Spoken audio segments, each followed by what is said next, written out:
ada bola api. Bola api ini seukuran bola voli.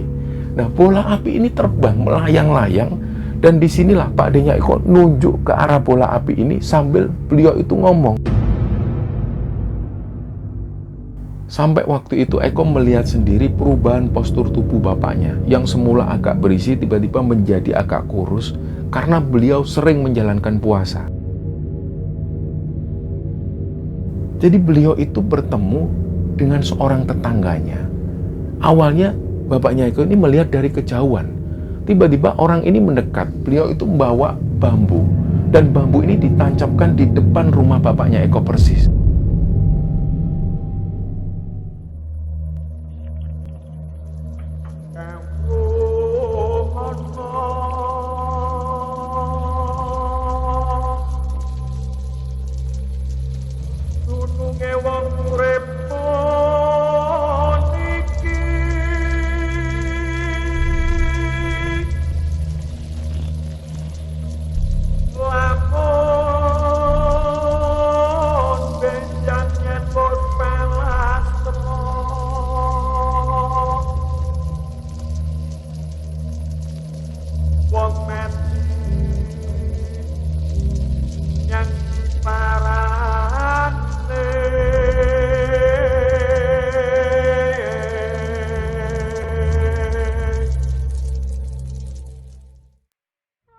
Bismillahirrahmanirrahim. Assalamualaikum warahmatullahi wabarakatuh.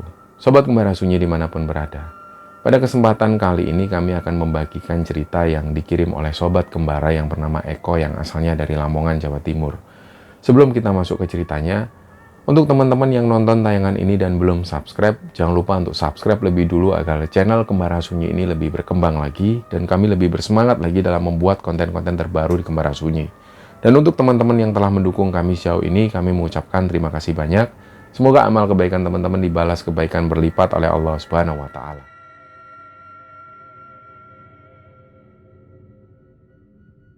Ya, jadi di episode kali ini teman-teman, kami akan menceritakan sebuah cerita yang dikirim oleh Sobat Kembara yang bernama Eko. Saat ini Mas Eko usianya 40 tahun dan beliau tinggal di daerah Surabaya Timur. Dan cerita ini diceritakan oleh Mas Eko, kejadian ini pernah terjadi di sekitaran tahun 90-an di Lamongan. Jadi Mas Eko ini asalnya dari Lamongan, di sebuah desa di sana. Dia cerita pada tahun itu keluarganya ini pernah mengalami sebuah masalah. Dan waktu itu situasinya sangat aneh sekali. Nah, jadi ceritanya pas waktu Eko ini tinggal di Lamongan, waktu itu dia masih SD, dia masih ingat kedua orang tuanya ini profesinya sebagai seorang petani. Jadi sehari-hari aktivitas kedua orang tua Eko ini selalu ke sawah, ke ladang seperti itu. Dan selain itu juga ibunya ini punya toko di rumah. Dan tokonya itu menjual berbagai macam kebutuhan yang dibutuhkan oleh warga. Dari sinilah toko ibunya Eko ini selalu ramai didatengin pengunjung.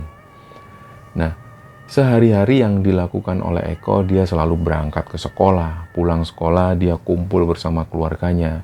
Di situ yang diingat oleh Eko, bapaknya itu adalah seorang yang sangat penyayang sekali terhadap keluarga.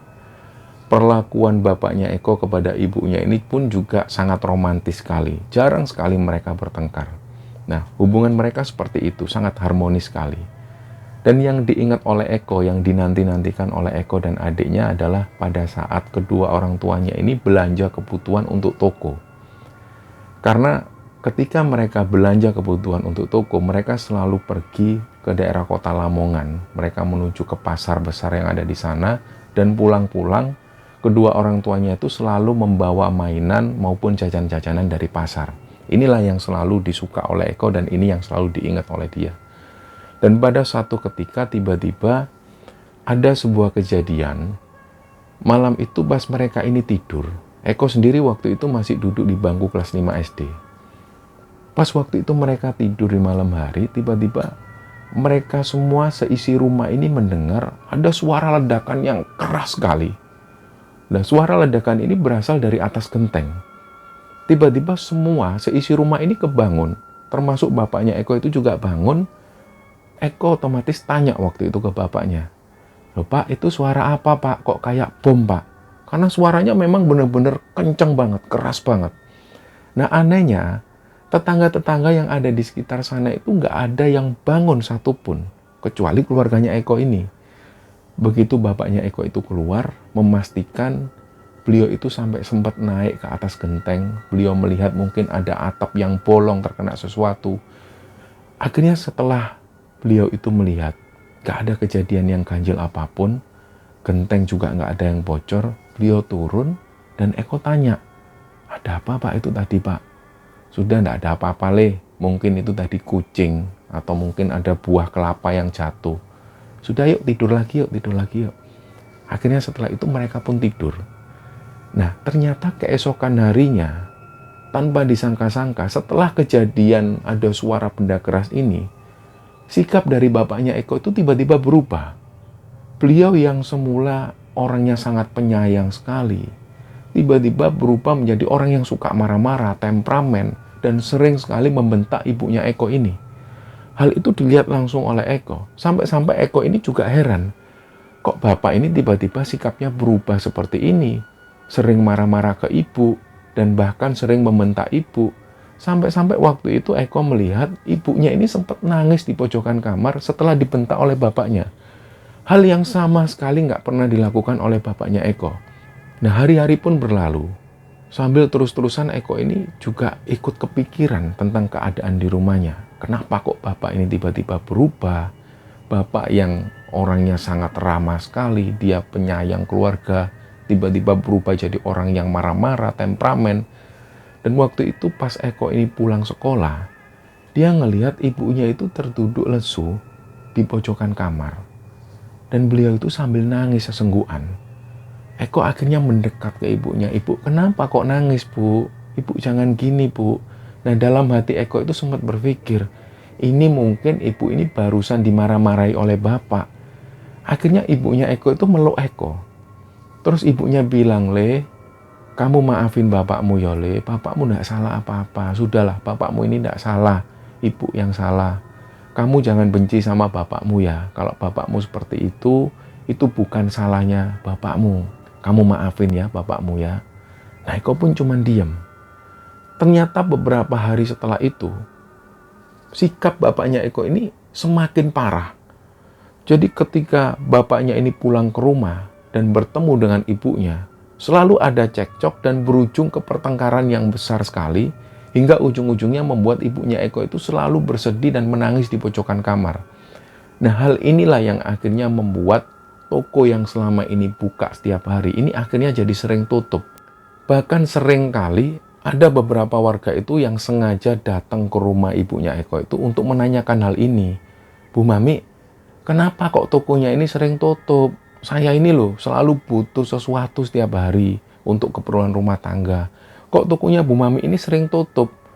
Nah, ibunya Eko ini hanya menjawab sebisanya, "Iya Bu, mohon maaf ya Bu, ini badan saya sering gak enak."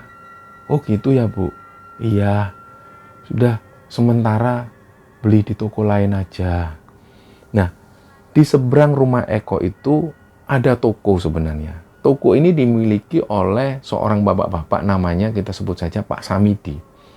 Tapi selain itu, toko Pak Samidi ini sering tutup juga. Selain itu juga barang-barangnya ini nggak lengkap.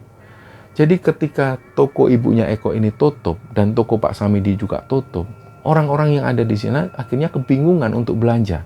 Dan pada akhirnya mereka harus keluar desa untuk belanja kebutuhan sehari-hari. Nah, hal itu pun berlalu sampai sekitar 3 mingguan. Suasana di rumah Eko ini menjadi panas. Orang tuanya sering cekcok, sering bertengkar, dan dia sering menyaksikan sendiri bapaknya itu kasar kepada ibunya Eko. Bahkan suatu kali Eko sempat melihat bapaknya Eko ini bahkan sempat main tangan ke ibunya Eko. Inilah yang membuat Eko sempat kecewa. Kenapa kok bapak berperilaku seperti ini? Eko sendiri juga nggak habis pikir. Nah, suatu ketika tiba-tiba Pak D-nya Eko ini datang. Beliau namanya Pak D Ahmad. Pas waktu Pak D Ahmad ini datang, Eko itu hanya bisa mendengar dari kamarnya. Di situ Pak D Ahmad ini ngobrol secara serius dengan bapak dan juga ibunya Eko di ruang tamu. Yang mereka obrolkan waktu itu terlihat sangat serius sekali. Jadi intinya Pak D. Ahmad waktu itu kayak menasihati bapak dan ibunya Eko. Dan beberapa kali Eko ini mendengar Pak D. Ahmad itu mengucapkan sesuatu yang kira-kira Pak D. Ahmad bilang, ini keadaan rumah ini sudah benar-benar aneh, nggak jelas. Jadi aku minta sama kalian, jaga sholat. Jangan sampai kalian terpengaruh sama hal-hal yang seperti ini. Kamu juga, Mi. Jadi Pak D-nya Eko ini ngomong ke bapaknya Eko, kamu juga, Mi. Kamu itu mbok jangan sering-sering marah. Ini istrimu sendiri, kamu itu bukan seperti ini orangnya. Kenapa kok kamu tiba-tiba marah? Apa kamu nggak ngerasa aneh dengan apa yang kamu alami sekarang? Kamu itu loh orangnya pendiam. Kamu itu penyayang keluarga. Kenapa kok kamu tiba-tiba sekarang sering marah? Sering temperamen kepada istri dan juga anak-anakmu? Nah di sini bapaknya Eko itu hanya diam. Eko itu hanya bisa menyaksikan dari dalam kamar. Dan setelah obrolan ini selesai, Eko ini dipanggil oleh Pak D-nya. Le, sini Le, kok sini Le, Pak D mau ngomong. Nah, Eko pun duduk di samping Pak D-nya. Pak D-nya ini ngomong sesuatu ke Eko. Le, ini kamu tak kasih tahu ya. Rumahmu ini sudah nggak beres. Di rumahmu ini ada sesuatu yang aneh. Kamu pernah melihat bapakmu itu marah-marah seperti itu sampai mukul ibumu? Nah, Eko pun bilang, nggak pernah Pak D. Baru kali ini kan? Iya Pak D. Sudah makanya, pesan Pak D, kamu jaga sholatmu Le.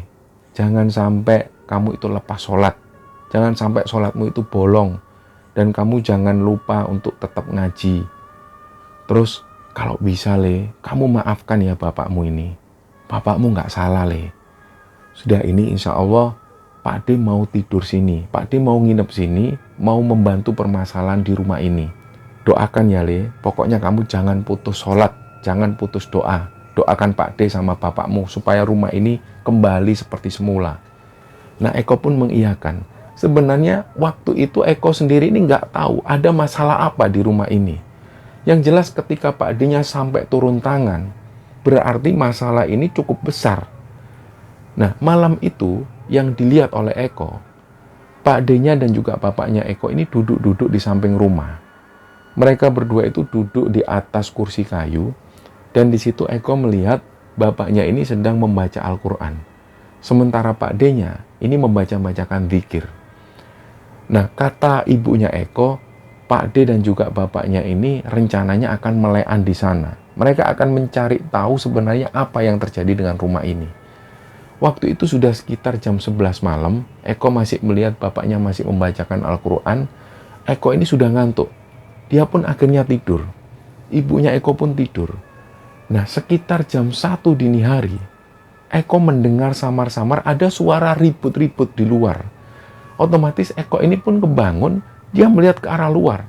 Ternyata waktu itu Eko melihat Pak D-nya ini sudah berdiri dan nunjuk-nunjuk sesuatu. Disinilah baru Eko itu melihat ada bola api. Bola api ini seukuran bola voli. Nah, bola api ini terbang melayang-layang.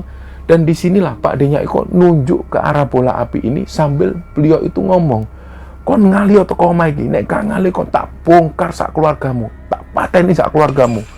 Nah, disinilah Eko itu melihat bola api ini terus melayang-layang. Sementara di situ Eko melihat bapaknya ini terus membacakan ayat-ayat Al-Quran. Terus seperti itu. Dan kejadian ini hampir 5 menit terjadi. Bahkan Eko itu sempat melihat jelas bola api ini terus melayang-layang beberapa saat. Dan gak lama setelah itu bola api ini pun menghilang.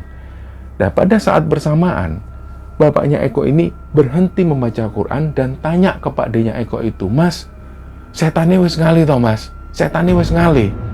Dan secara bersamaan, tiba-tiba ada angin yang berhembus kencang sekali, sampai-sampai pintu rumah Eko ini tertutup dengan keras kuat.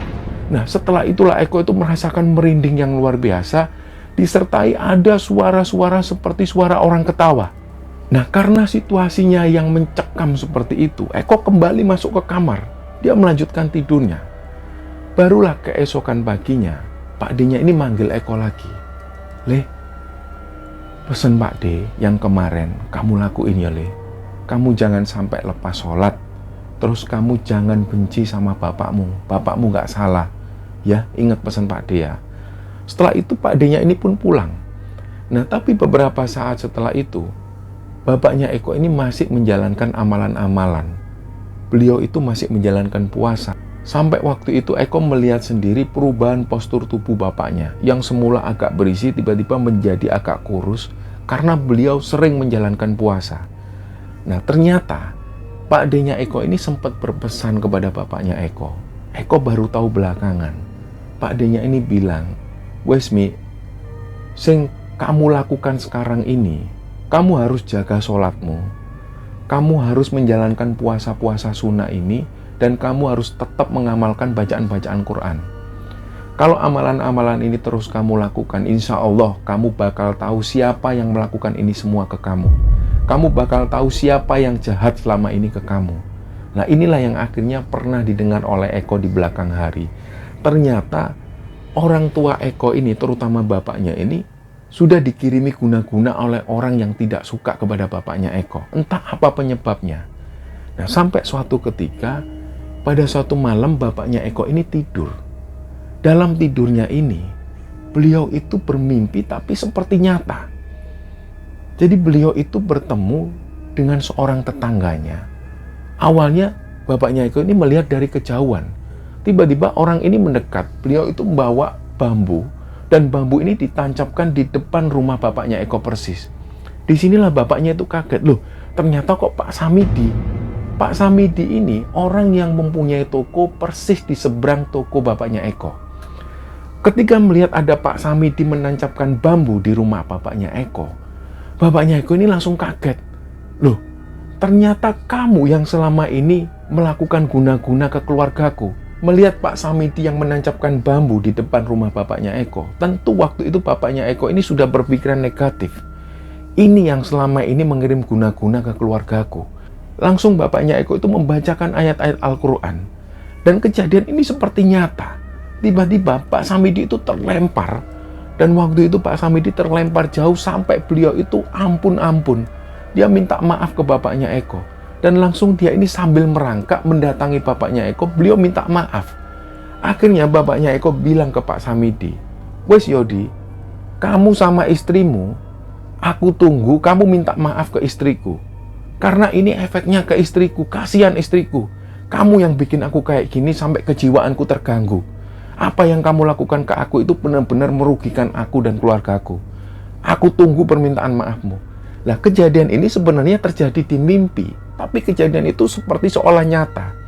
Nah, anehnya keesokan paginya, pas waktu bapaknya Eko ini bangun, beliau cerita ke istri dan juga ke anak-anaknya, termasuk ke Eko ini. Beliau cerita mengalami kejadian yang aneh, beliau mimpi ketemu Pak Samidi. Dan bapaknya Eko yakin bahwa selama ini yang mengirimkan guna-guna adalah Pak Samidi.